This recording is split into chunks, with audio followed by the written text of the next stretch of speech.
I just wanted to provide a word of advice to some of you. Well, this may apply to all of you.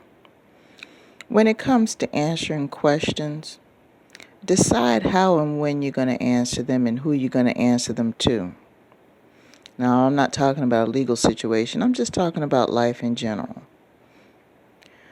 The truth is that we're all human. There are times in our lives where the good things happen. There are times in our lives when bad things happen. There are times where we make good decisions, and there are times when we make bad decisions. Now, we all already know that when we make bad decisions or bad things happen, there's always that group of people that misinterpret the whole situation and want to pass judgment. Okay, that happens during bad times. A lot of us have fallen on bad times, and there have been cases where we thought the people that were going to support us turned out to be the ones that are against us. Okay, that's all said and done.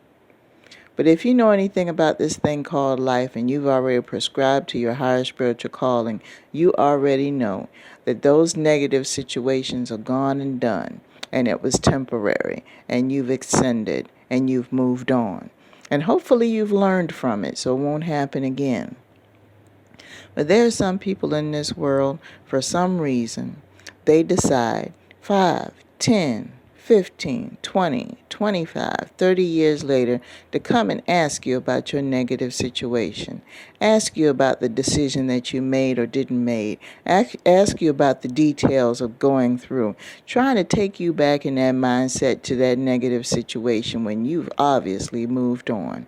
Now, there's 2 reasons why they do this. Number 1, they just want to be nosy as fuck. Truth. And second of all, maybe they're going through the same situation and they're trying to find out a way of getting out of it. But see, when you got out of that negative situation, it wasn't all about the technique. It was about what was in your spirit and in your mind to do. Some people are just not cut out to make it through what you went through. Some people don't have the intestinal fortitude to go through the shit you went through in this life. They just don't have it. Will some of them get it? Maybe. Some of them will not.